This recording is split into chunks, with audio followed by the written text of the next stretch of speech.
This discussion is entitled ISIS, Caliphate and Images of History. I am an MA graduate of the University of Cambridge. For the last 5 years, on and off, I have studied issues surrounding Islam, Sharia law, and the conceptions of the historical caliphate. So what you're about to hear is a distillation of some of that research into one talk. I do not represent any government agency, nor am I affiliated with any group, secular or religious. Islam today is a religion of over 1.68 billion people, stretching across most of the planet and comprising up to a quarter of the world's population. All across this vast civilization, we see a new phenomena, the rise of ISIS. Now, ISIS is certainly not representative of wider Islam, but it is rooted in Islamic history, and especially in recent history. Simplifying this enormously, it must be said all societies out there have their good sides and positive sides, and all have their own demons. ISIS could be said to be Islam's demon. As you will see, Western-style colonization and neo-imperialism, the Nazis and other hardline groups are the West's. Now, Islam is of course a religion, and religions and how they are conceived are rooted in history. When Muslims, or for that matter any other religious and at times national groupings, want to decide what to do, well, they work off of precedent. And the Caliphate, successors of the Prophet Muhammad, are a big part of this. They are seen as examples of Islamic identity, of how a proper Muslim should act, both on a personal level and in matters of politics. This is not entirely dissimilar at times to the use of St. Augustine, George Washington, Jesus, Michael Collins, Stephen Dushan, and a variety of other historical, secular and religious figures in Western discourse. Now you might ask, how important is the Caliphate? Well, the thing is, right now the Caliphate brand, in the form of ISIS, has spread to Iraq, Syria, Nigeria, Libya, the Sinai and Yemen. This affects the lives of hundreds of millions of people. We are seeing vast numbers of dead, chaos on an almost transnational scale, and even larger displacement of refugees into Europe and elsewhere, along with terrorism, as in the Beirut attacks, the Sinai, and of course the recent Paris attacks, and so on. Even if ISIS is defeated on all these fronts, the idea endures, as do the problems which led to the rise of violent attempts to reinstate the Caliphate. So this is one of the most important challenges of our generation. Make no mistake, the matter of how Muslims approach their history is of massive importance. The Caliphate, or Khilafah, is seen as an ideal form of government which should be resurrected. This is what ISIS calls themselves after all. And the conception of history ISIS uses is rooted in a larger Salafist discourse, emanating to some degree from the Gulf states, and resting in even larger social discourses and at times historical myths from all throughout the Muslim world. And of course we have other groups as well, like Jabhat al-Nusra, Al-Shabaab and so on, which are also coming off as scions of this discourse. And people in the Middle East use precedents from the Caliphal and especially Rashidun period almost daily, and present it as an ideal system. So it is important that this history is subject to critical analysis to determine the validity of this idea. However, along with this, we must, and this is crucial, we must subject Western history, especially recent Western history, to the same examination. And while this talk focuses on the Caliphate, I will touch on Western myths, many of which are far more pernicious in this talk. I'm going to first give a bit of background to the history of the Caliphate. Then I'm going to talk about how and why the myths surrounding the Caliphate and the West came about, and some of the problems this causes. And finally, I'm going to look at some of the myths themselves. I'm going to have to simplify or abbreviate a lot, and I cannot examine or explain every myth to you, or give you the lineage of every discussion I am entering into. And I'm sorry if a lot of the things I'm about to talk about may seem just a little bit unfamiliar. These myths impact how Muslims, and for that matter Westerners, see their history, and thus their self-image. They can sometimes give people an overinflated sense of achievement in the past as torchbearers of civilization, be it Western freedom-loving or Islamic caliphate and moral. And unfortunately, as in Iraq in 2003 when the Bush regime went in, and ISIS now, this can lead to disaster, because people think that their past actions and social organisations have usually been successful. So why not try them again? Even when that's not necessarily the case. Even if their past actions were not necessarily that successful.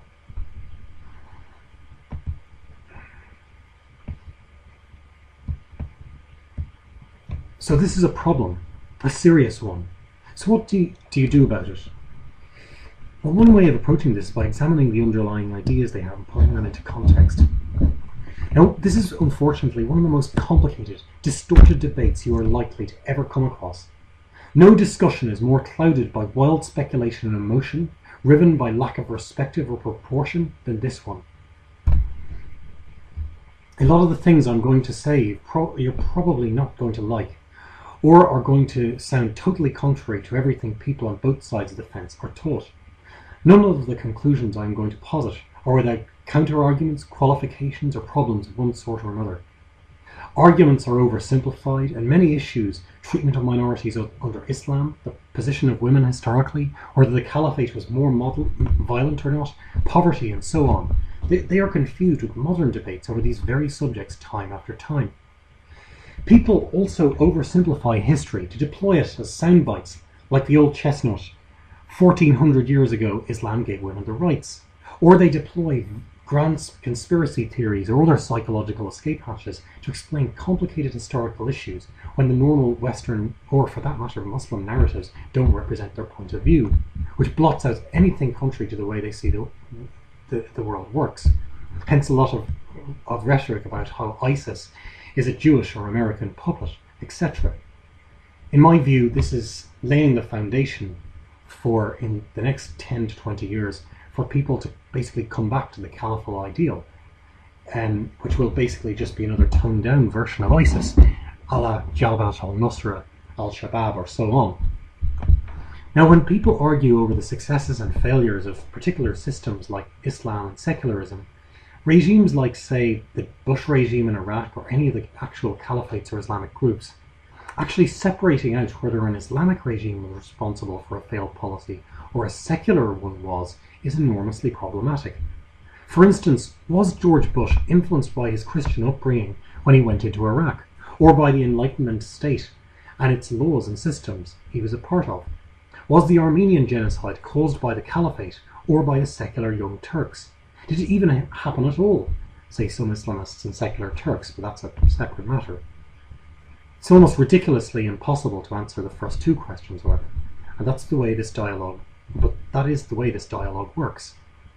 And unfortunately, there are dozens of other myths of Western and Islamic history and so many more issues that I don't have time to go into here. So please bear this in mind at all times. Even the very terms I am using, even the very words I'm using, are imprecise fits. This is a difficult dialogue to have. On the one hand, we have centuries of Orientalism working against us. Orientalism is the lens through which the West views the Middle East to a large degree. Since the Crusades and earlier, there has been a rhetoric or a set of cliches affecting how we as Westerners conceive Muslims. You know the cliches. They're barbarians, woman haters, violent, etc. And these often come up in Western media, for instance in certain right-wing networks from the United States. But, however, to be honest, you can see it on a far more subtle level in any coverage, any media on the Muslim world, which to some degree is far more insidious. In many cases, Muslims have their own cliches of the West called Occidentalism, which usually revolve around the charge that the West is decadent, also barbaric, also treats women badly, its behaviour is animal behaviour, etc. Muslim arguments around their own history are, of course, based around highly personalised mnemonic soundbites, usually drawn from this history. This kind of examination of history is interrelated with identity issues and issues of religion. However, in many ways, this type of examination of history lacks context. Millenarian ideas about a caliphate are propounded through Muslim student societies, as well as through online resources such as Daesh's massive propaganda wing, while much of this rhetoric has made its way into more mainstream political discourse. And many Muslims feel under siege at the moment because of the constant invasion of their lands, as well as what they feel, at times justifiably, is a great deal of pressure and criticism from the media.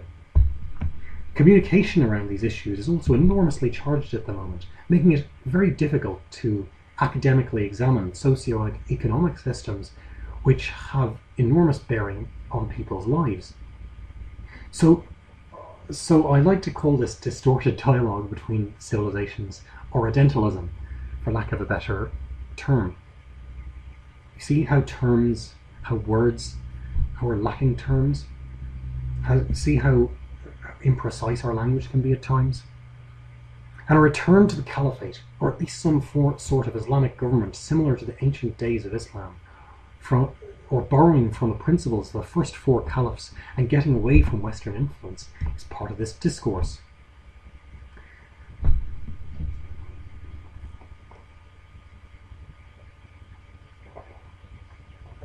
Now, the bare facts of the Caliphate are this, and even this outline will be disputed in some quarters. The Caliphate began in 632 CE, or AD. The Caliph was the elected successor to the Prophet Muhammad. He was tasked with overseeing the Muslim community, both its political and religious well-being. There was a total confusion of the two, and no contradiction was seen between religion and politics. There was at this time no church or centralized organization of Islam, in the same way that the Vatican exists, and to a great degree there still isn't. It was a community or civilization, rather than just a religion. Anyway, for the last decade, the Prophet Muhammad had slowly organized and grown the new religious community of Islam after emigrating during the Hijra, or emigration of 622 AD, or year 1 in the Islamic calendar. This was a religious community designed to function as an ideal society of believers. And to a degree anyway, it worked. Soon this community spread from its initial base in Medina, and after a large war with the polytheists of Mecca, which had been Muhammad's former home, they subdued most of Arabia. But then the community faced a challenge. The Prophet died. And so this new community stood at a crossroads. How do you sort out a successor without there being a civil war? The successor, who was named the Caliph, was elected by Shura, or a meeting of leaders of different tribes, and probably most of the clan leaders and other notables. And the next four caliphs, Abu Bakr, Umar ibn al-Khattab, Uthman, and Ali, were elected this way, though these elections were frequently, and sometimes still are, disagreed over. Under these caliphs, who are called the rightly guided or Rashidun caliphs, the new Muslim community spread through the Middle East, conquering the Sasanian Empire of modern-day Iran and defeating the Byzantines, also called Romans, and taking over Syria and northern Africa. There were continuous disagreements over various issues, like the representativeness of different leaders, how to incorporate non-Arab converts to Islam, how Islamic they were, and so on. This eventually led to a civil war between the different Muslim leaders. Ali was the last elected successor, and eventually was killed after an unsuccessful war with a rival claimant. He is regarded as the founder of Shia Islam, partly because he was a member of the family of the Prophet, Al-Bayt. For practical purposes, Shias, who are approximately 10% of Muslims, believe that the only caliph can come from the family of the Prophet, which now mostly no longer exists. Sunnis, who are the more mainstream community who I am more concerned with here, often have varying views of what a caliph should be, for instance an elected caliph to a caliph who gains power through force. And the two communities have disagreed over the centrality of Ali as well as many other issues ever since then. This, hypothetically, is the origin point of modern Sunni Shia violence. After the death of Ali in about 661 in CE, the next caliph was Muawiyah, a figure who is often much maligned. He set up a new dynasty who are called Umayyads, also much maligned. According to the historian Hugh Kennedy, this caliphate was a loose alliance of tribal groups. In this era, the Muslim community spread to its greatest extent, conquering most of Central Asia, Sind in modern-day Pakistan, and ultimately Spain, at which point they were only turned back by defeats at Tours in modern-day France and during a siege of Constantinople or modern-day Istanbul. Muawiyah's son Yazid also faced a rebellion by the son of Ali, Hussein, who was defeated at the Battle of Karbala. This forms a crucial point in the Shia consciousness of history, and is seen as a sort of Alamo of Shiism, with Hussein's death seen as a huge sacrifice against the corruption of Yazid's regime. This is celebrated every year in the Shia festival of Ashura. And by the 740s, there was a series of brutal civil wars, ultimately resulting in the fall of the Umayyads and their replacement by the Abbasid dynasty. The Abbasids transformed the Caliphate into a more centralized bureaucratic state. What was left of the Umayyads fled to Spain, and where they set up an effectively independent Muslim sultanate. The Abbasids in turn trundled on. However, the empire was by now very far-flung, with its different constituents, say in Khorasan, all wanting to interpret Islam in their own way, especially when those ways coincided with issues like taxation from the central government. Increasingly, local rulers began to exercise their own power independently, and the Abbasids began losing influence. Eventually, different dynasties began claiming to rule as caliphs. The Fatimids in Egypt appointed their own caliphs, followed by the Umayyads of Spain. This spread of the caliph brand amongst different rulers helped spell the death knell for the Abbasids. They managed to limp on, but their power was largely restricted to direct control over Baghdad and its hinterlands, with some limited prestige power outside of these areas, and they limped on till about maybe 1258. Then they were crushed when the Mongols under the grandsons of Genghis Khan invaded and either locked the caliph in a room filled with the gold he refused to pay troops to defend Baghdad, rolled him up in a carpet and had him trampled to death by horses so as not to spill a ruler's blood, or simply relieved him of his head. Now, by now the term caliph was little more than a title. In reality, power was held by various local rulers. It would ultimately be employed by the ruler of the Ottoman Turkish Empire, which proceeded to conquer the leftovers of the Byzantine Empire in the Balkans and much of the Middle East from the 1300s onwards. Many other Muslim states paid them some sort of official allegiance at times, but pretty much did their own thing outside the Ottoman borders. The title of caliph survived till 1924, when Turkey became a secular state ruled by Kemal Ataturk. Now, all of this might seem increasingly obscure and irrelevant to a Western audience, but as I've said, these are live issues for the Muslim world. Abu Bakr, Umar, Uthman, and Ali are figures that pop up in daily Islamic discourse. This history is living history, constantly being renegotiated through web forums, academic discourse, pamphlets, the odd radio cassette player, imams preaching, and the discussion of fiqh scholars, and so on. And the conceptions of the challenges these figures faced inform how Muslims react today. Many major Islamic politicians, writers, and thinkers have propounded the idea of an Islamic golden age, ranging from the religious leader of Iran, Ayatollah Khomeini, the Turkish Prime Minister Tayyip Recep Erdogan, to Sayyid Qutb and Rashid Rida, Maududi, and others. So why caliphate? Of course, the reason the caliphate idea has such presence in the modern world is because of contemporary issues, like the failures of so many modern systems and the rise of the Islamic resurgence. That is, to define this, that is a cultural and religious movement vaguely akin to nationalism in some ways, which is aimed at bringing social attitudes, culture, and ultimately legal and political institutions more into line with an Islamic ideal.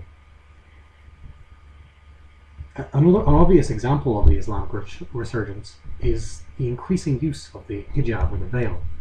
This has been caused by the failure or at least partly caused by the failure of the Arab national states in the 1950s and 60s. The previously tribal Gulf monarchies growing richer from oil money, enabling them to massively fund world dawah or proselytizing networks. The continued Western interventions in their countries, which have devastated administrative systems in Iraq and Libya. A feeling of cultural encroachment, structural factors within Muslim-dominated nations like lack of state structures, and the highly localized nature of Islamic society, and many other factors. Another reason is the changing way Muslims are educated, and a new rising middle class in the Islamic world. Of course, any cultural awakening is usually accompanied by a new renegotiation of the past. There is an idealized image of the Caliphate created by Ramadan TV programs like Omar, or films like The Message, which at times give an idealized, airbrushed version of the facts, along with countless books written by a generation of what I call tourbus historians, much like many earlier European nationalists and filmmakers and writers, who are producing for an angry, confused audience living at a time of immense social change, and as in Europe in the 19th and in the late 19th and early 20th centuries, but still sometimes today in the West as well. Student societies and proselytizing organizations which target somewhat isolated or generationally adrift Muslims, students, online chat forums, YouTube videos, and so on, all propound this golden age message. Part of it is that, because of limited resources, they've been unable to effectively fight when European powers invade their lands. This is quite understandable. It's both humiliating and gives people the impression of no options, which, as we will see at the end, is not necessarily the case. A lot of it is due to the fact that Islamic institutions have filled in for secular educational institutions at a local level, focusing heavily on Islamic subjects and giving a most slanted version of their history. A lot of it is that these are new national states, and like any new national states, as in 20th century Europe, they tend to teach a rudimentary, very emotionally charged history preferential to their own group. In the face of massive, roiling social change and the failure of modern Arab nationalisms, I feel that many Muslims have gone to the Caliphate argument as a psychological escape hatch to get away from enormously difficult conditions in the modern world, which is frankly understandable. Another reason is that in Saudi Arabia, their educational system is to teach a history wherein feudalism, monarchy, and other anachronisms are presented as normal parts of modern history, usually associated heavily with Islam. This has been spread worldwide through proselytizing networks and workers from poorer Muslim countries bringing these ideologies home. But monarchies aren't a part of the modern world, that's just it. The Gulf states are artificial economies propped up solely by oil, which is a very specific set of economic circumstances. This has enabled a monarchy there and in other Gulf states to survive and prosper, where all other monarchies have been either executed, like in France or Russia, or turned into constitutional monarchies, as in Britain or to a lesser extent Thailand. As we will discover, feudal or pre-modern systems are totally incompatible with the modern world outside of oil-rich areas. It's like expecting a fish to breathe on land. Yet the way history is being taught there makes many Saudis and others think that monarchy and other anachronisms are part of the modern world, even when unsustainable outside of oil-rich areas. Finally, cognitive psychologists note that in people's minds, losses tend to loom larger than equivalent gains. Their finding suggests that people are more responsive to an ideology when it's presented as eliminating a loss than when it's presented as providing a new gain. Because of this, reformers often use historical references to make changes in society, like modernization, look like degeneration, which must be corrected at all costs. By focusing on a period revered by Muslims in the Caliphate, Islamists like Maududi and others were just using a tactic which has been used many times before to push their own ideology on society. Indeed, Confucianists in China and various European nationalisms, such as the Gaelic movement in Ireland and so on, and the Indian Hindutva movement, all used this same tactic before and now. Now, Muslims are justifiably proud of their history, but it has to be put in context. The The myth of a pristine golden age of Islam is of course nothing new. The myth of Stephen Dushan in Serbia, which helped justify the ethnic cleansing of Bosnian Muslims, Nazi Germany's Aryan myth, or the King Arthur myth in England, are all examples. For instance, many of the new Slavic nationalisms which eventually rebelled against the Ottoman, Austrian or Russian Empire all approached history with a view towards a primordial golden age. And more innocuously, we see a much wider set of national myths all across Europe, some of them with many silly contradictions and historical distortions, but mostly innocuous and not totally harmless. As an example of more innocuous myths, for much of this century there's the old chestnut of Ireland's history being presented by the new generations of Irish nationalists as a land of saints and scholars, which helped relight the fires of Western civilization at a time when Europe was overrun by barbarians, much like modern Muslim scholars claim for their own civilization. Similarly, Ireland was a poor, post-colonial society with a new middle class which had just come off the land to the cities, striving for an identity.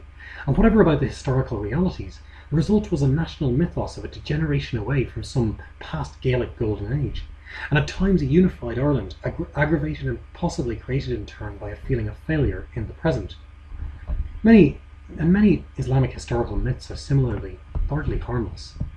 So when do myths become toxic? Well, I would argue that history is always vulnerable to being used by people who are either personally biased, are using it for their own ends, or often just don't know any better. As we've seen, the toxic element occurs at times of extreme stress, as in the modern Middle East, and in particular in modern Iraq. Israel is an obvious example of a historical set of myths where religion and nationalism can be fused with desperation. This has often had dire consequences for the people who are living in the areas of claimed land, or whatever. As we see we see the same results in Palestine.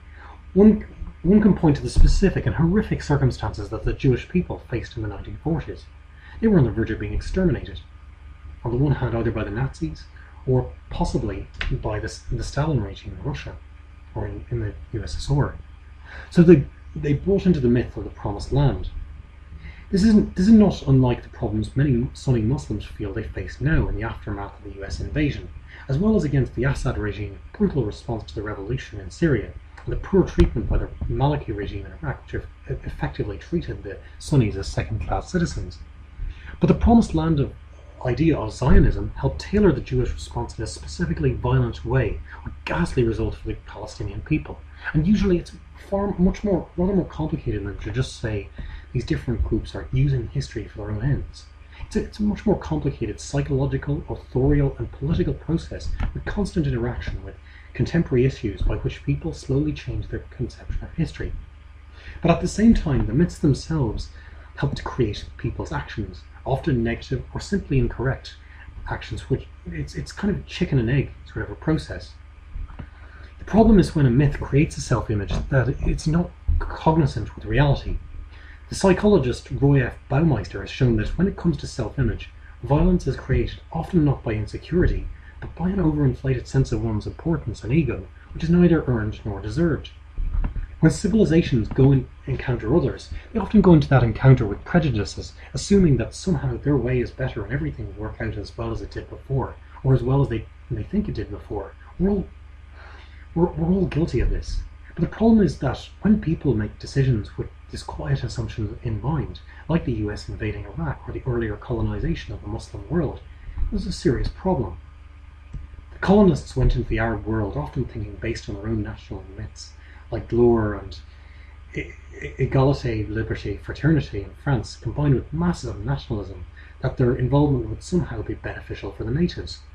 The US assumed that they could graft their own free market capitalism onto Iraq, and behind this assumption, they also assumed their history was largely one of bringing freedom to the rest of the world successfully, when the reality, for instance, when we look at the treatment of Native Americans, the Filipinos in 1898, Vietnam, endless CIA coups worldwide, as in Syria, and so on, it's really much more complicated.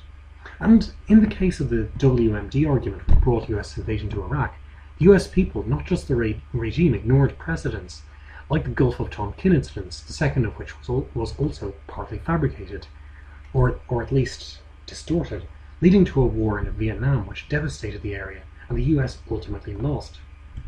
They also ignored clear Middle Eastern precedents like multiple US-sponsored coups in Syria and elsewhere, which could make a mess, but usually turn the population against them in the long run. Had they thought about that prior to Iraq to 2003, they might have wondered about the evidence for WMD and whether the Iraqi people would really welcome a brutal invasion with open arms.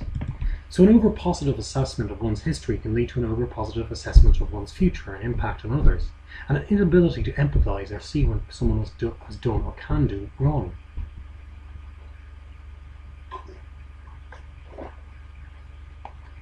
Now obviously one might argue that the US, France, the Rwandan Hutus and Tutsis prior to their genocide, ISIS or whatever were going to do everything they did both historically and more contemporarily anyway. But I do think that poor use of history and quiet assumptions combined often with fear or insecurity can help oil the seams of war, can help drown out opposition and silence critics, at least long enough for war makers to carry forward their plans. This self-image and insecurity issue partly explains why it's so easy for many Islamists to dismiss present-day massacres by ISIS, the Taliban, Al-Shabaab, Jabhat al-Nusra, whatever, as propaganda, or their immediate denial of anything even remotely involving Muslims. Or why we hear denial after denial of massacres like Bangladesh in 1971, Indonesia in 1965, or Sudan more recently, and of course the slaughter being carried out by ISIS, etc. It's difficult to admit when one has done wrong, when you feel like you have been wronged and the other side won't admit their own faults. Unfortunately, in many Muslims' cases, they'd be right.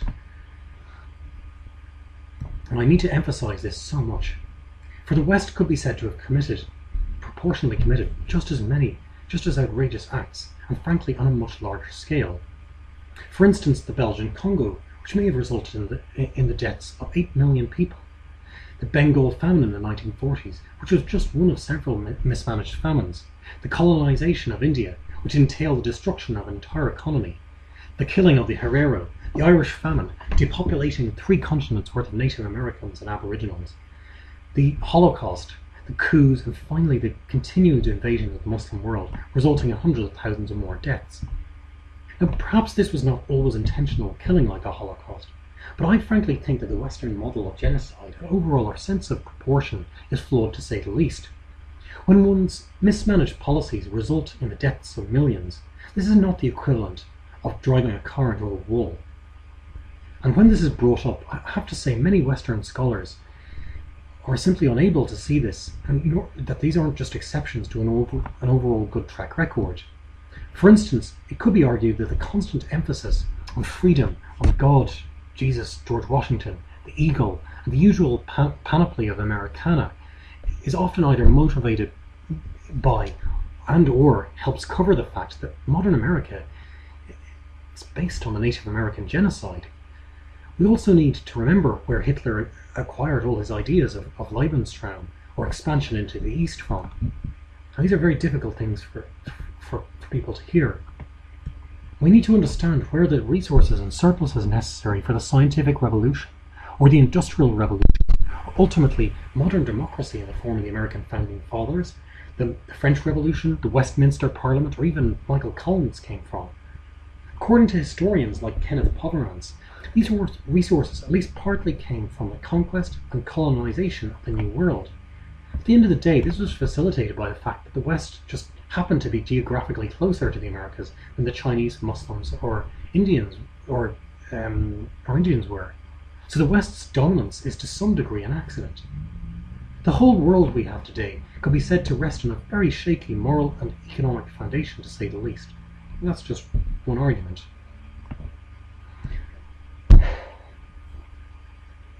As a Westerner, this is a rather uncomfortable revelation to have.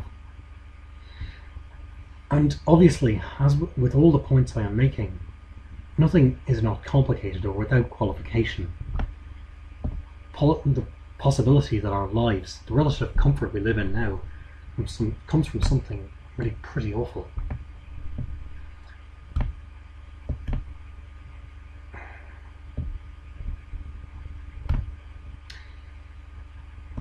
Similarly, many Western powers have been unable or unwilling to admit that not only should they feel a grave sense of responsibility, to the point that they should apologize for their actions at times, that's because it's part of their self-image to think that they are better, superior, or whatever.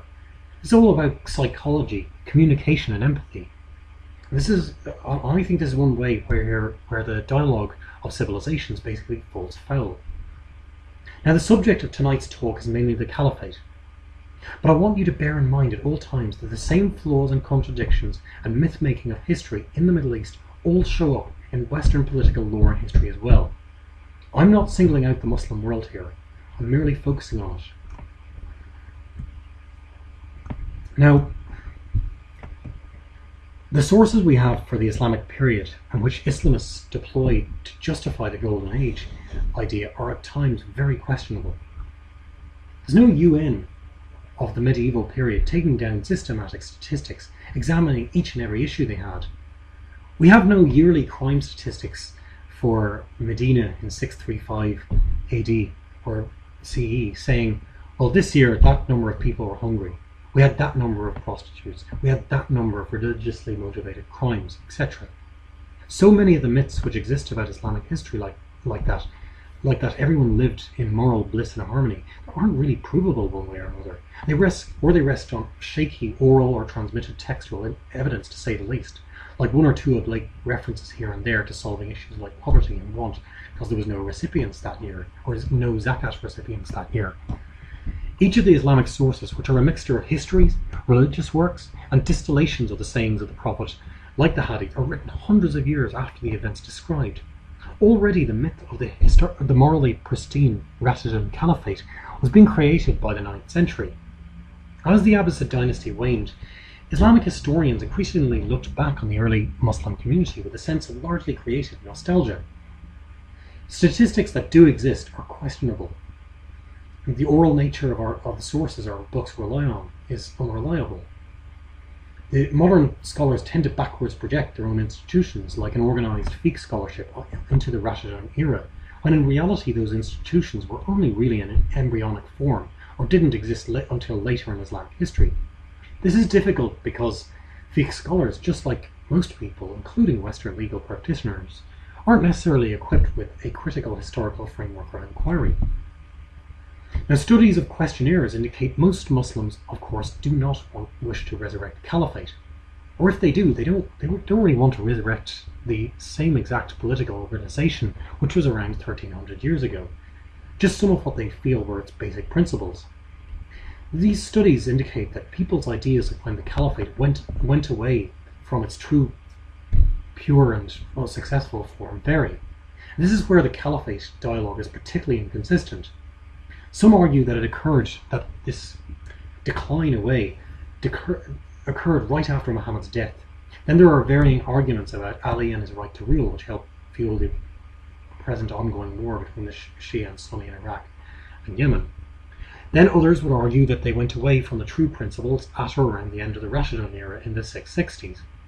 Yet others argue that they degenerated at the end of the Umayyads, Abbasids, the sacking of Baghdad in 1258, the Mamluks in the late 13 to 1500s, or even that the Caliphate was more or less fine up until 1924. The problem is, all of these structures are really quite different, or actually massively different socioeconomically. So it's hard to know what Islamists are really appealing to, what sort of model they're appealing to. The Abbasids were a highly bureaucratic centralized regime, whereas the late Caliphate of the Ottomans was just a sort of a loose allegiance of sorts of different states, like the Mughals, to the Central Ottoman Empire, with few real obligations when states bothered to acknowledge the Ottomans as true caliphs at all, and many didn't. This is why you may often have these maps showing the full extent of the Islamic domain as if this was all under one politically unifying caliphate. But the Muslim community was never really politically unified, except under the Rashiduns. Only the Rashiduns and Umayyads were unified empires, but one was semi-democratic in that it was run by a shura council, and the other was a monarchy. Both were really just loose alliances of semi-nomadic tribal groups, which were enforced on the ground by a system of garrisons and new towns. So when one harkens back to the Caliphate, it's enormously difficult to know what particular system is being argued for. In reality, the Caliphate is often just an emotive totem to rally people around rather than a systematic, well thought out argument for a state. This is how Umar ibn al-Khattab and other figures like him have such powerful emotional resonance at times. But the idea still remains in some people's mind this was a perfect period, and that it can be in some way done again. Just like there's a continuing American dream or a Western European idea that colonization was generally all right, even if there was small hiccups. Much Islamic literature of the historical period lends itself to use as easily digested soundbites, which can be used in the context of any modern policy debate, often by a whole generation of turbos historians on both sides of the fence. And unfortunately, so many of the myths which are promulgated by Islamists in particular, or European nationalists, are usually done in a highly effective, if shallow, kind of way, highly suited for online chat forums and populist debate. Great soundbite, but zero balanced critical analysis content.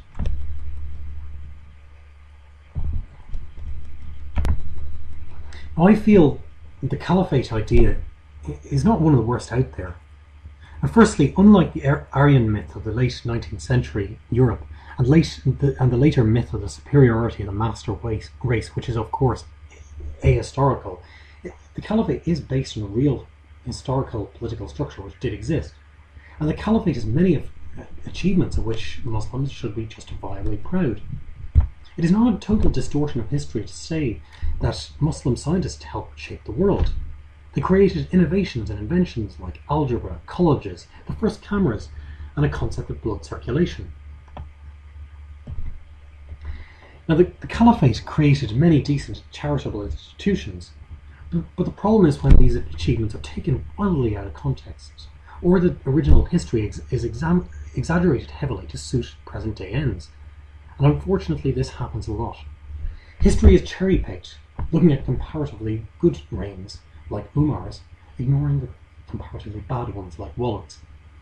This is, in my view, cherry-picking, just like many US citizens point to the bad aspects of George Washington, or the more positive aspects of Winston Churchill, at the expense, respectively, of the Declaration of Independence, or at the expense, respectively, of the Native American peoples and of the handling of the Bengal famine, and so on.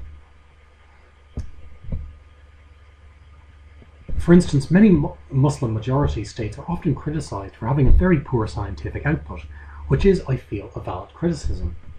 It has become proverbial to answer back that if we just look back to the Caliphate, the first street lighting was in Cordoba, and this is not a myth.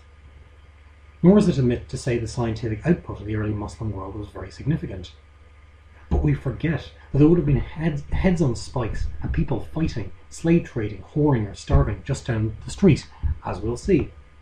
Things are being taken totally out of context, and reference to the past is not an excuse for any failures in the present. This is how history can be used so people can cop out of situations and avoid or ignore real problems with their governments or their religious leaders or their movements' actual actions and policies on the ground. The massive disconnect between principle and practice, which we see in all parties, including Western nations and Islamists in the Middle East, is a massive problem. Misinformation, including historical misinformation, vagueness, conspiracy theories, millennial beliefs in the end of the world, and distraction is the exact sea violence swims in.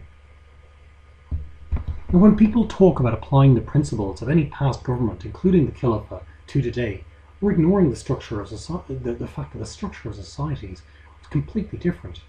When we think of the Caliphate, we think of the scholars and kings. But most of society were, as in Europe or elsewhere, peasants or pastoral steppe nomads, leading by today's standards brutal existences, tending fields and herding domesticated animals. For instance, Khalid ibn Walid, the renowned sword of Islam, would retire to an estate managed by hundreds of such serfs in Lebanon, which maintained his upkeep. The reason for this was because they lacked the surpluses of food and raw materials to sustain a better life for all. The economies of the time were really very different. For instance, if we look at the earliest references to economies in texts of the time, there's actually as many references to the values of camels and goats than there are to actual monetary coinage. These were still at least partly barter systems, though totally different from modern economies. The entire goalpost, the expectations people had about their lives shifted. The concept of human rights has been much changed, even in most Islamic circles. The politics of the time was tribal. It has vague similarity to some parts of the modern Muslim world where tribal alliances are still strong. But in reality, this is waning. It wouldn't really apply to many Muslims who are now increasingly urban. You can't just cut and paste a medieval rule into a modern society. Just to say, I'm massively oversimplifying a lot of things here, but this is very, very important. And it was the labour of these peasants which made all the surplus, which enabled Islamic scholars to produce their works of science, art and religion, much like the West more brutally used 3 whole continents' resources to help kickstart the Industrial Revolution. Similarly, so did the great Islamic historian Tabari, even the great Islamic fiqh scholar Shafi needed a personal slave, though in his defence, as we'll see, he did remit him. Now, the new religion of Islam did not necessarily directly make this system, but it could not change it. Only technology could, and it was technology in the 8th to 20th centuries, and especially in the form of the Industrial Revolution, which gave people labour-saving devices that enabled them to come off the land. This also effectively freed the slaves. Not the policies of any one religion or any one state or secular organisation, despite all arguments back and forth. Technology, some of its principles ultimately coming from Islamic scientists, made freedom possible for both the mass of peasants and for slaves. And when people simply quote hadith or biblical verses or whatever as principles to explain modern problems, they ignore this vastly different context. They ignore that the everyday life and daily challenges that people faced in this world were just so vastly different from anything that any of us would ever face under any set of circumstances. If you time warp to the 7th or 8th centuries, you really realise you have no clean, that there's no clean drinking water for the vast majority of people outside Cordoba and a few other places. There's no dentistry, which means that if you have a toothache, you go around in pain for most of your life, as did many other people in Europe or elsewhere. Many children, of course, would not reach their first year, and so on. The vast majority of people lived lives of suffering you and I could barely comprehend. So this is no golden age for most people. Things were probably, on average, better for a small number of people in the Muslim world than it had been for previous civilizations. The rich people, the people writing the history, and it's their conception of history which we receive, as in all other societies. So of course it looks rosier than it was. Indeed, this partly explains why ISIS's attempt to bring their vision of the Caliphate to the Middle East is going so badly. Unemployment is high within this Caliphate, with limited services like electricity or food, and poor living conditions. So how close is ISIS to the actual Caliphate anyway? Well, its technological base of the internet, mobile phones, RPGs, artillery, etc. is obviously nothing like that in the early Caliphate. And based on limited reports from there, which is of course rapidly changing, there are structural differences. There's no garrison town system as in the early Rashidun era, for instance. Yet I must say, ISIS has shown by all reports an astounding ability to come up with the functions of a modern state quite quickly. But that's just it.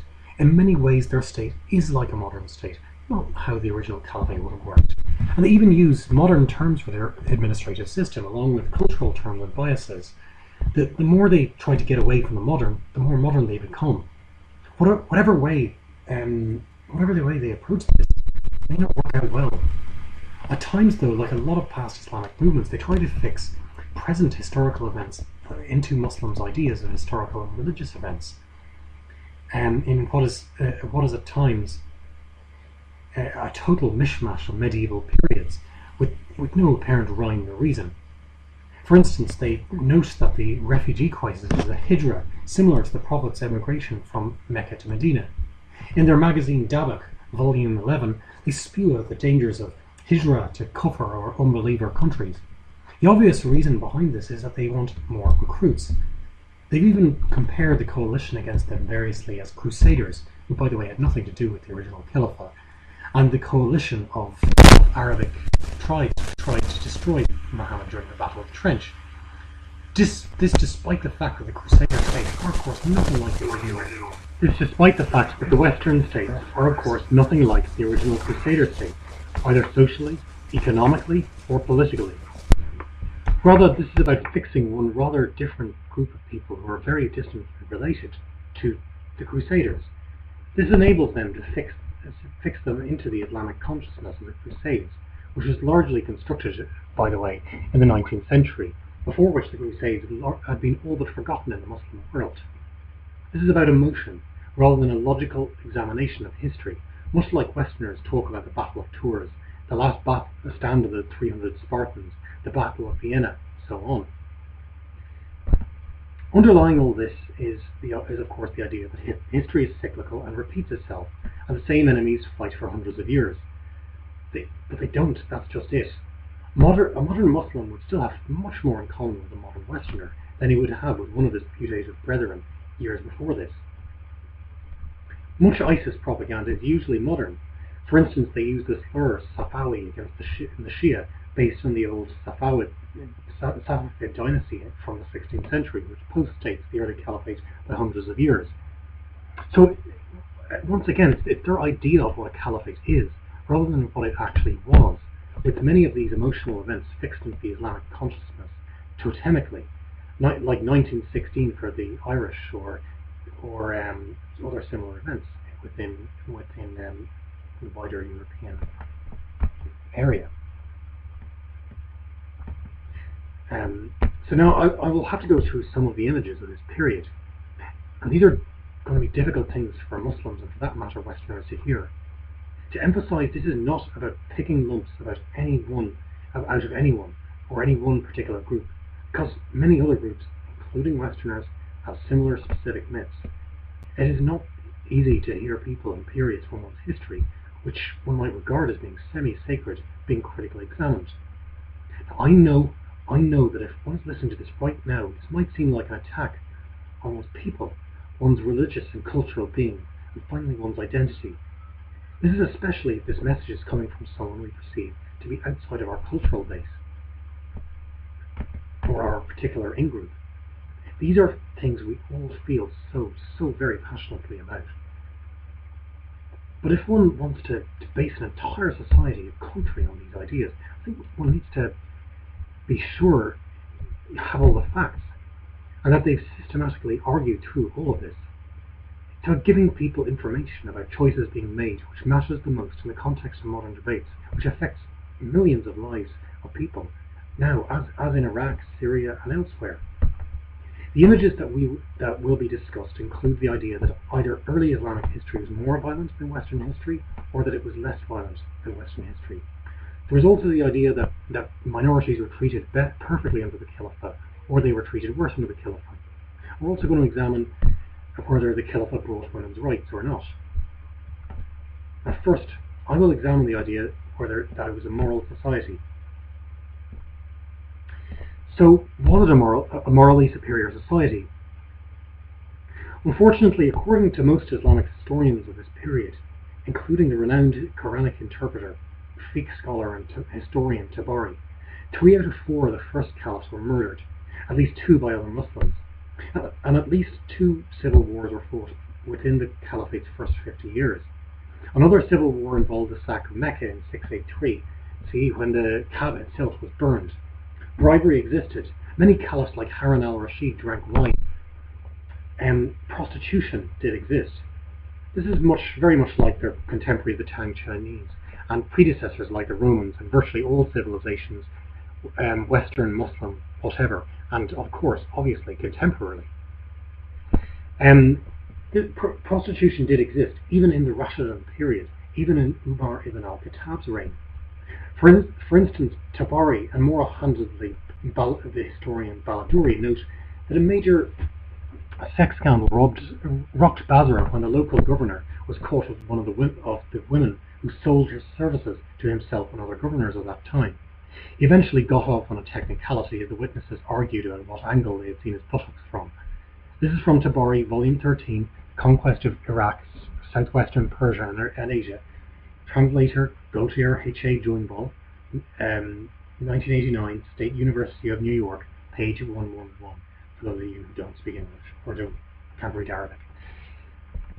We simply don't know what the extent of prostitution was during the Rashidun period, thanks once again to the lack of statistical sources. With regards to divorce, while we still have limited data, we know it was common in the Abbasid dynasty. Many earlier public figures did get divorces. When we look at court or biographical manuscripts for Aleppo, Cairo, and Damascus, the records indicate that as many as 3 in 10 marriages in the Ottoman period ended in divorce or separation. And the scholar Kessia Ali believes, based on extensive legal arguments at the time, that remarriage after divorce or widowhood was common, even in the very early period. The dramatic increase in divorce in the past few decades has been associated with modernity and has been seen as breaking away from traditional values. Yet many pre-modern societies, like Tokugawa Japan or Muslim ones, Java and Malaysia, had divorce rates as high as 70% in some villages.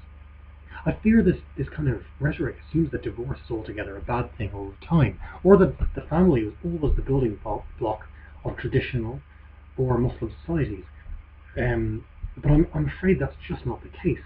According to what evidence we have, husbands didn't really get on any better with the wife back then than they do now.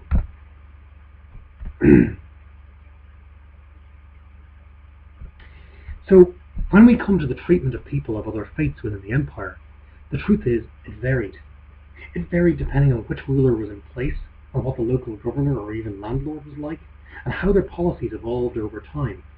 As with all these other issues, the Quran and the evolving Hadith would have had only some effect on this in practice. Once again, we lack data. We don't know what treatment of minorities was like in India, in some of the African dynasties or elsewhere, because we simply don't know. We can't make the comparison. Hence, we cannot prove that the Caliphate was the best for its time. But based on very limited data from places we know something about, it was good for its time.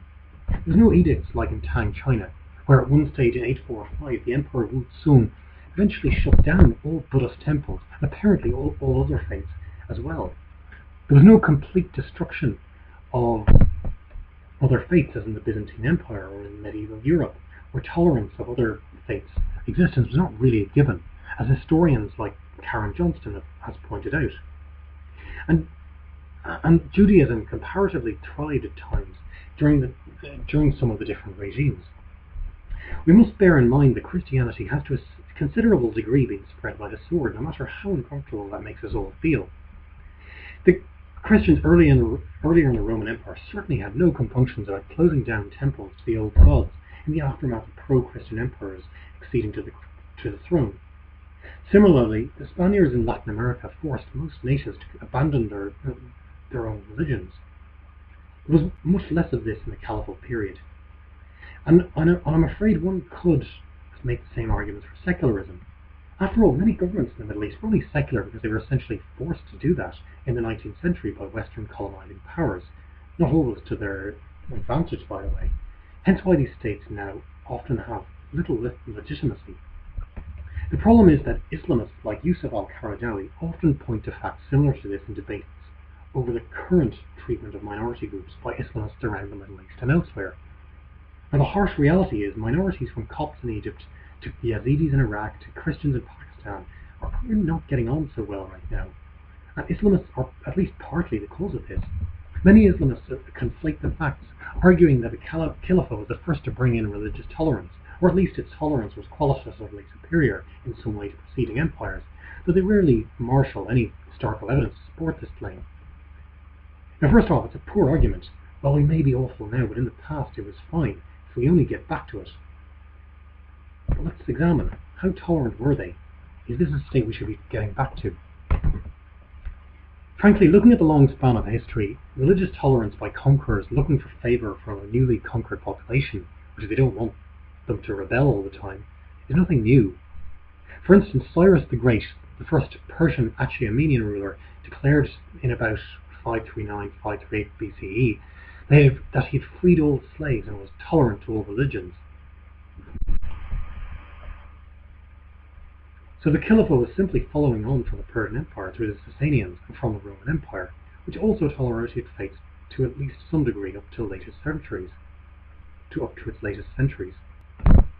And the early Caliphate was certainly not perfect, or even really very good for minorities. There were multiple attempts at local rebellion, for instance when Sunbad the Zoroastrian killed the governor of Ray, by locals around the Galilee area in the aftermath of the initial conquest, and then again in the aftermath of a failed attack on Constantinople.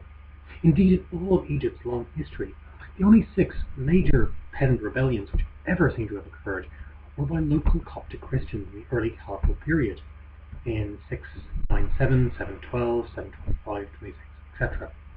If nothing was wrong, then my argument would be, why were these people rebelling? It would seem they were usually responding to rapacious tax collectors and ill treatment by Arab landlords and governors, and usually the famines and disease caused by wars between Muslim leaders were felt most heavily by the non-Muslim population because they were generally poorer and nearer subsistence level at the time. These are some of the people who are most written out of the history. The non-Muslim sources of this period varied in their coverage of Muslims. Some, like the Coptic homily on the child saints of Babylon, were really very hostile, noting perhaps over polemically how the Saracens are oppressors who give themselves up to prostitution and massacre and lead into captivity the sons of man, saying we both fast and pray. So then as now there was a gap between principle and practice in the treatment of other religions and within the Caliphate. And many others, like in the Cairo Geniza or the Zuccanin Chronicle, usually complained about heavy taxation, arbitrary laws and such. However, other sources, like the 7th century Nestorian Christian writer John Bar Penkeya, mentioned how under Muawiyah's rule, justice flourished in his time. There was a great peace in the regions under his control. He allowed everyone to live as they wanted. So information varies, and the sources vary too.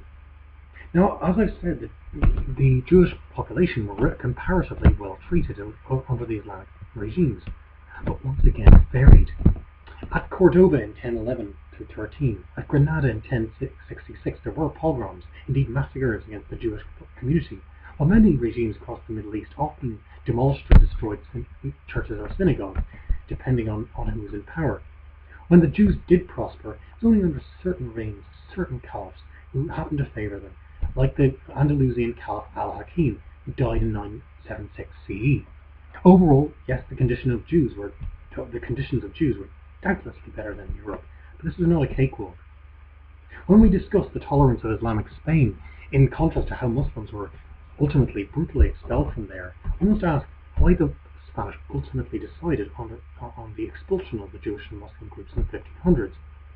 Now, I feel it may be partly because the Almohads, one of the earlier Islamic regimes, expelled many Christians and Jews from North African and Muslim Spain. So you have to put many of these things in their historical context, rather than just fitting them into one's own historically simplifying narratives. It wasn't just Spanish, barbaric and bad, Muslim Spain really good all the time. It's vastly more complicated than that. Finally, Islam was certainly not spread by the sword, but it was spread to a degree by conversion through jizya. Putting this rather crudely, non-Muslim minorities were heavily taxed. To make things worse, if they had any political ambition or wanted social mobility, they had to convert and get up to the top ranks of society, though some non-Muslims, in fairness, could manage it at times, albeit under straitened circumstances. And there were very serious risks in that, of course. And none of this is to ignore the fact that, overall, by pre-modern standards, minorities under the Caliphate were treated well. But the old chestnut of saying that in a few specific reigns, in a few specific dynasties, they were better than medieval Western monarchs, or better than Hitler, is still, in my view, a very lame argument, which is being deployed in the context of modern debates over the slow, contemporary destruction of the Christian and other communities in the Middle East and elsewhere. As scholars like John Esposito have pointed out, tolerance does not mean equality. The goalposts and expectations of minorities in the Middle East, and for people generally, from Turkey to Malaysia to Egypt and Iraq, from France to China to India to the streets of London, have changed from being merely tolerated and occasionally attacked to true equality. As with the Sunnis in Iraq, people don't want to be restricted or overtaxed in practice anymore. or endure constant insults or fear. Non-Bhumiputras are leaving Malaysia in droves, for instance, as are Christians, Yazidis, and so on across the Middle East. By modern standards, in this world, all players, Islamist, secular, whatever, are going to have to do better, a lot better. And many, frankly, on both the secular and Islamist sides do not really appreciate this. Moving on, there is often an argument that the Muslim empires carried out less mass killing than the West and thus were less violent, or on the other hand, that they were more violent. As I've said earlier, no matter how much the Caliphate was responsible for, the West did depopulate 3 continents, killed 6 million Jews, did do colonization, murdered millions more in famines and so on. And a sense of proportion here is important, no matter what's in the media. However, it is very difficult to make a comparison between civilizations. Prior to 1800, we have no statistics on Islamic population, or on Islamic populations outside of places like Cairo, Aleppo, and Damascus. We know that Muslim empires engaged in many wars with each other, such as the final takeover of the Umayyad Empire by the Abbasids, which involved the depopulation of much of Syria, Timur the Lame, and his campaigns in Central Asia, Aurangzeb's wars in later Mughal India, and so on. The Abbasids did away with some of the Umayyad family by luring them to a feast and summarily slaughtering them Game of Thrones style, throwing their chopped up remains into the lamb stew. But we just don't know what impact these wars had on the population in terms of sheer numbers of people killed, starved to death, raped, traumatized, or whatever. During the initial conquests in the 630s, there were some killings of civilians, for instance in the Gaza and Galilee area during the Muslim takeover. Though, just to emphasize, contemporary chronicles make it very clear that this had been done by the Byzantines and Sasanians as well, and there was no genocide. After 1800, the Ottomans and others started taking more accurate census reports, but by then most Muslim empires were increasingly limited in what they could do, or had been conquered by Western colonizers, so they didn't in most cases have the ability to carry out genocide or large-scale killing. So one could argue it's lack of opportunity. For instance, the Ottomans, who were by now a very weak power, the reputed sick man of Europe, repeatedly attempted to massacre Lebanese Christians by French intervention. Now the French were not doing this out of the goodness of their hearts, but they were at least partly motivated by their own imperial aims. But they did incidentally limit the Ottoman scope to kill their own people.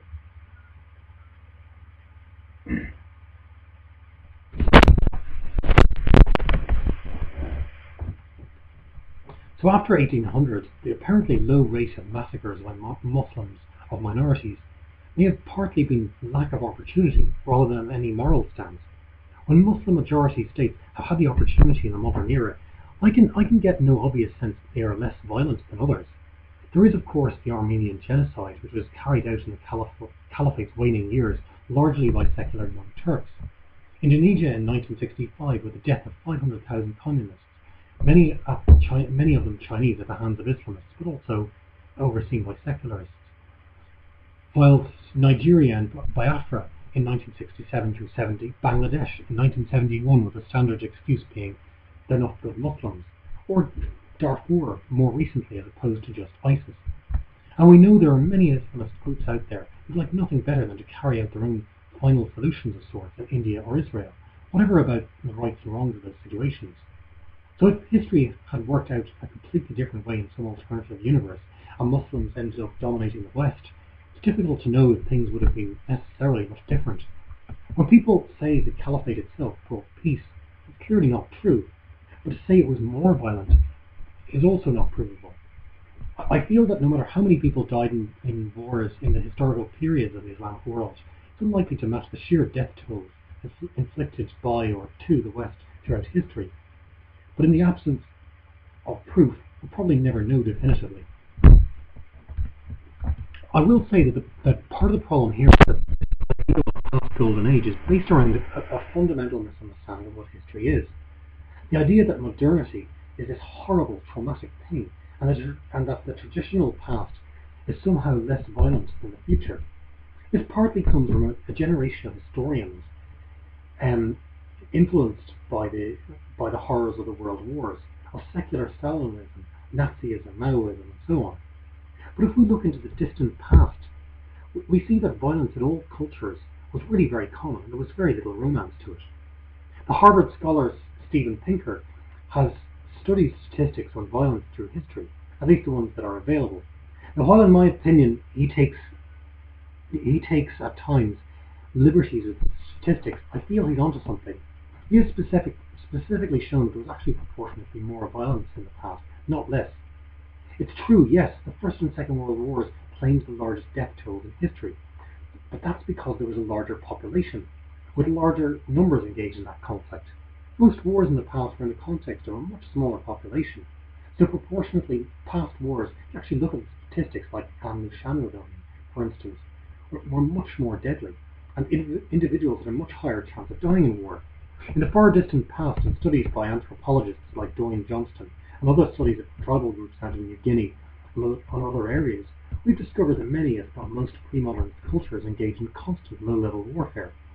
Large-scale organised violence was probably quite rare for most of the pre-modern world, but small-scale murderous attacks would have been common, in fact universal, because there was no legal protection. Nor was there enough resources to go around, or even socialization and education of people, usually males, to stop them from killing each other. Proportionately, there was much more violence, with one tribal group in 10 usually being genocidally wiped out in every generation. Indeed, males seem to have been most heavily targeted by other males. You can see this in the records of every civilization, including the Caliphate, with chroniclers, be they Muslim, Christian, or whatever, showing that people ravaged the land and people slaughtered by the thousands on an almost annual basis, usually targeting males and regarding females essentially as well spoils. All this lets alone problems like poverty and disease, which ran rampant in most pre-modern societies, and of course, as we will see, slavery. Slavery was perfectly legal under Islamic law and applied to a very large percentage of the population, as in Christian law of the time. ISIS have often used the historical captures of slaves and their abuse during the Caliphate to justify violence against the Yazidis and others in the present. Now there is of course an argument in that, well, Islam freed large numbers of slaves, or at least led to better treatment for them. Most major empires kept slaves. But frankly, I don't think this argument is really sound. Partly, once more, because we lack any real statistics or any way of effectively comparing these empires. First off, we've no way of knowing if Islamic exhortations of the Quran and Hadith to treat slaves kindly were actually enforced on slave owners in practice. And in many cases, the rules are vague. We know that many individuals, Umar ibn al-Khattab, the fiqh scholar Shafi, and others, set a great example by freeing slaves, and many slaves could make their way up to the top of the leadership food chains. But we also know there were major plantation-like estates worked by slaves in Iraq, which saw huge Islamic versions of Spartacus, with slave rebellions under the Zanj during the Abbasid Caliphate, not to mention the fact that Arab Islamic poetry of Abu Nuwas, court poet to the Abbasid monarch Harun al-Rashid, talks about urinating on slave girls as a well-earned lesson in manners. And there were many instances of slaves running away to Byzantium and having to be forcibly brought back, or even in one case fighting alongside Roman empires when they got the chance. For instance, during the reign of Marwan I, just before 700, they were being treated well. But why did they run away, and why did so many rebel? The central problem, as I've been saying before, or as I said before, is one of economics, because there was a lack of technology as labour-saving devices. Just like Bilal, who says mournfully in the midst of the TV series Umar that his duty is to milk the sheep and tend the cattle, that basic duty did not change for slaves or for the lower classes after the advent of Islam. No matter how many people, both Muslims, Christians, and others may have wanted this, there always needed to be somebody there to tend the fields, to do the hard labour. That didn't change. Considering that this particular show is produced in Qatar with its kafala system, which is akin to slavery, there's a forgetfulness the 1200 years where Muslims kept slaves, often on an enormous scale for plantations in Andalusia and Iraq, and frequently for sexual purposes, much like their Byzantine, Sasanian and Chinese contemporaries, and later European empires did. Much like many Americans in the southern United States forgot just how ghastly the South had really been for slaves. You can watch Gone with the Wind, the film Gone with the Wind, for an example of this kind of self-deceiving, idealized history on the other side of the fence. Now, it's believed that the Arab slave trade probably resulted in the enslavement and eventual death of anywhere between 8 to 18 million slaves or so, though we lack statistics. Comparatively, the Atlantic slave trade probably resulted in the taking of about 12 million slaves from Africa to the Americas and elsewhere. Europeans, in contrast to the Arabs, largely did most of this in a highly concentrated time span from around 1600 to the 1860s, with much of the slavery occurring in the early 1800s. Both the Arab and Atlantic slave trades were brutal and exploitative. Both resulted in very, very high death tolls for the slaves, and both were absolutely shameful to be involved in. And nobody, Westerner, Muslim, past or present, or whatever else, should ever feel anything less than that about slavery. There is an old chestnut that all poverty and want was solved under the Caliphate. And the story goes like this. During the rule of the rightly guided Caliph Umar ibn al-Khattab, or Umar I, who ruled from 634 to 644 CE, and again under Umar Abd al-Aziz, Umar II, who ruled 717 to 720 CE, they set up the equivalent of a social welfare system, and poverty was eliminated, and the people lived at a time of total freedom from hunger and want. Now, virtually all pre-modern societies had a very large percentage of poor people, whatever their exact structure, as I've been trying to emphasize. So if the Caliphate had no poverty, it would be a massive anomaly. Virtually no other society in the pre-modern world, or even now, has no poverty. The evidence itself is largely circumstantial. Islamists have relied on narrations by historical Islamic scholars of letters or historical works. And these sources talk about local governors and or tax collectors in Africa, Iraq or Yemen, stating that they did not need to collect the zakat, the Islamic alms of charity, as there were no eligible zakat recipients left, or they could not find poor people. Now, as said earlier, these narrations are usually written hundreds of years after the events described and dependent on doubtful oral sources. There was no UN of the medieval period taking down in-depth, objective, representative statistics or archaeology, which contextualizes or unquestionably proves that want was eliminated. Most of the surviving history was written, hence biased, by the wealthiest people. While it is true that Umar ibn al-Khattab's reign saw the setting up of a feudal system of allowances based at least partly on booty taken from non-Muslims, it's unclear how many people this actually helped in practice. And the Romans did have some limited poor relief in some cities, while the Chinese Han Dynasty did try poor relief in many areas, which it was hundreds of years prior to this. Looking at Umar's reign, it was hit by the plague and ensuing famine of Amwas in 939, or in 739. It is said by the Muslim historians Tabari and Waqidi to have killed as many as 25,000 people. As a general rule, societies which have famines have at least some poverty, like Ireland in 1846 through 51 during the Irish famine, Ethiopia in 1983 to 85, and of course Somalia in 2011. He also made laws which took account of the poor's existence. So poverty did exist in its time, and it's unlikely he managed to totally eliminate such a complex problem in a reign which only really lasted 10 years. Umar II's reign was a time of budgetary retrenchment. It seems likely they were looking for excuses to cut spending, like zakat, and this could be little more than standard court propaganda to cover that fact, cooking the books in effect. More so, Tabari states that during Umar II's reign, the poor of Basra definitely did exist. It's possible that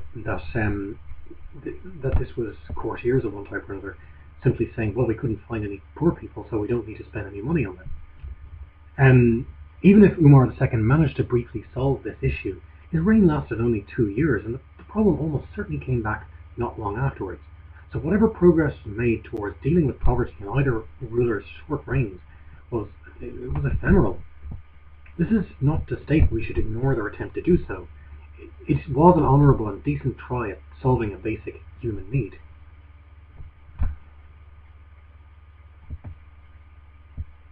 And it has to be also stated that Umar and others did everything in their power to try to stop famines when they did occur, but in practice they couldn't do it. The Caliphate saw many other famines and hunger in virtually all periods in part of the empire. For instance, the Umayyad in 674 to 78, 686 to 7, the 740s, the Abbasids in 790 to 960, Andalusia in 968 to 969 to 76, and the Ottomans in 1642 and 1676. According to the modern historian Muhammad Hassan, locusts were eaten by the poor of Baghdad in times of hardship, and the Bedouin ate anything that runs except the reptiles. And the great Islamic scholar Shafi noted how poverty existed in Mecca, and even gave away his possessions to the poor on his death. Even Umar II's reign may have suffered at least some famine, according to later sources. Whatever their rulers' intentions and efforts, and the efforts of individuals like Shafi, whatever the sources or laws state, in reality, the model of the Caliphate was not really able to eradicate poverty in its entirety, or hunger any more so than any other medieval system. And we must remember that Christianity had a similar system of charitable giving, and it couldn't solve these issues either.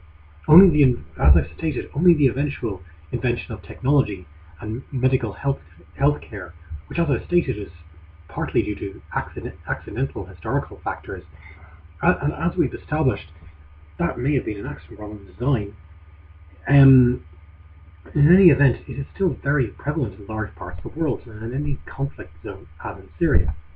Either way, looking at the available evidence, it must be concluded that the poverty-solved idea is either unprovable or much more likely implausible.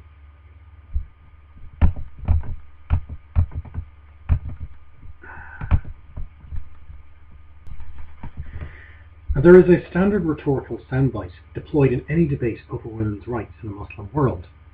1400 years ago, Islam gave women their rights. In other words, Islam was the first to give women the right to divorce, the right to hold their own property, and other rights like an independent legal personality. And European civilization did not grant these rights till the end of the 19th and 20th centuries.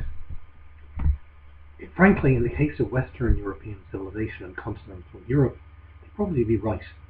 But only continental Europe, and only for the medieval and pre-modern 19th century periods. This has to be qualified as well. In some periods of the Roman Empire, women did have the right to divorce, and did have the right to own property, and the right to appear in court of their own volition, though they could not represent other people. More contemporarily with the Caliphate, Irish Brown law also gave Gaelic Irish women control over their own property and the right to divorce. Not once again that Ireland was any sort of golden age of women's equality either. I'm sure it wasn't. But the idea that the Caliphates were pioneers in women's rights is not really true. They were once again good by the standards of the time. They were not necessarily exceptional nor revolutionary, rather evolutionary. Scholars like Muhammad Akram Nadwi have argued that women scholars were very common in the early Muslim world, and indeed a few like Aisha did indeed transmit hadith. And we have exceptional women like Hind, the wife of Abu Sufyan, who went into battle with the Romans shouting, "Cut off their third leg." And for most of Muslim history, women were certainly not the shackles of Western Orientalist imagination, and many did at times hold jobs, albeit in a straitened way, contrary also to the Islamist beliefs of a golden age where women stayed in the home as well. However, I fear I am not convinced that it was ideal either. Many secular feminists have argued, mostly correctly, that later Islamic discourse was, with the exception of the Aisha transmitted hadiths, largely unaffected by female scholarship. If you get out any serious book on fiqh, let's say Shafi's Risala or more later interpretations like Karadawi, I mean, or the Nur al-Ida or whatever, it's clear that they depend mostly on male authors and interpretations. Exceptional women did have a large impact on early Islamic politics, but by the time of the Umayyads and later the Abbasids, when most of the scholarship was being done, they were being squeezed out. And it's clear women only had limited influence overall in society, as in most other pre-modern cultures. Perhaps more, partly due to their Arab tribal, their original Arab tribal nature, but ultimately that did die out. As it should be apparent to all by now, the Islamic memory of the Caliphate is constructed just like the US memory of their own history, just like the British memory of their own history, just like the European, Chinese, Indian memory of their own history. And in many cases, arguing over the Caliphate is ridiculous. So, moving toward the conclusion. Don't worry, we're only about 10 minutes away. Moving toward the conclusion, finally, all of this is not to take away from the Caliphate's very real achievements. Caliphs like Umar ibn al-Khattab and others had a real sense of social responsibility and did their best to deal with problems when they occurred. They helped propound an amazing civilization which brought about new advances in the sciences, partly through the Caliphate's assistance with the translation and processing of knowledge, for instance in the Abbasid Caliphate's House of Wisdom. But it's important to understand that the Caliphate was really one civilization amongst many, and many of its achievements were evolutionary, not revolutionary. Even the House of Wisdom borrowed its concept, at least to some degree, from a Persian predecessor library. The Caliphate was a logical successor and ultimately inheritor of the Roman, Alexandrian, and long extinct Persian Empire, which, much like the Caliphate, dominated the Middle East after the conquest of Cyrus the Great. It learned from them. It made its own contributions in turn before it atrophied and died a natural death, when it proved to be no longer workable. At the end of the day, the modern search for the Caliphate is a search for the perfect society. I think all of us want that. I don't see there being a huge problem with searching for alternatives to the Western model if that is based on true, systematic academic research. But it has to be objective, showing everyone's point of view and the benefit for all parts of society.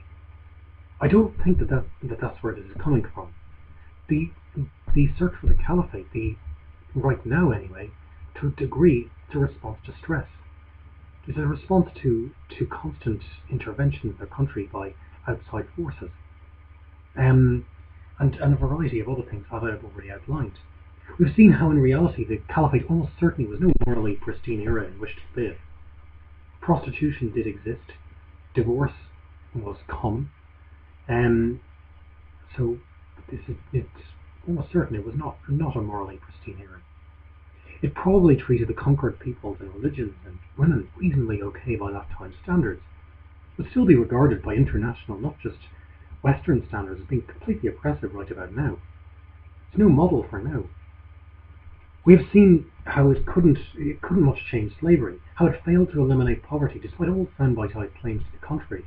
We've seen how far economically, politically and socially it was from the modern era. And this is a point I want to emphasize time and again. We must remember that throughout their history, many different Muslim states founded caliphates and attempted to come back to this idea over and over, especially in the last couple of centuries. Like the Nigerian Sokoto Caliphate was defeated by the British in 1903, the Sudanese Mahdiya defeated in 1898, the oft-cited Ottoman Caliphate which failed in 1924, the Sharifian Caliphate of Hussein bin Ali, King of the Hijaz in 1924, and so on. The reality is that the entire Caliph brand shares one basic thing. They eventually burn out and fail, often with catastrophic consequences for the people under them in the form of famines, conquest and mass killing. So this may not really be workable in the modern world. And then as now, Muslims were one people among many, just as America is one nation among many. The West is one civilization amongst many. And we should all remember this. We are all, none of us exceptional, and neither are our myths. So many other myths like this have gone on history's cosmic scrap heap. Germany's Reich is dead and gone. It's not coming back. The time of the American founding fathers are dead and gone. They are not coming back. The Irish land of saints and scholars are dead and gone. They aren't coming back. The ancient Chinese dynasties, ruling all under heaven, are dead and gone. They are not coming back. And the idealized image of the Caliphate, which never really existed, I'm afraid it is dead, and it's gone. It's likely not coming back. Now we can all live in our own history, obsessed with a supposed golden age which produces a total cognitive disconnect between people's self-image and their actions, as with the Americans in Iraq in 2003 and ISIS now. Or we can get on with the future and respond to the future within our traditions, but also with our present knowledge of what is realistic and what is really appropriate. The solutions for this issue of historical myths ultimately rely on how we solve the issue in the Middle East. That's, of course, enormously complicated. Whatever socio-economic system Muslims ultimately choose to have, or whatever solution they and Westerners, to a lesser extent, hit on, better communication, the ability to admit when one has inflicted past wrongs, especially colonization, or mismanaged or inflicted present ones, is all important. And history must be taught in a new, more inclusive and critical way.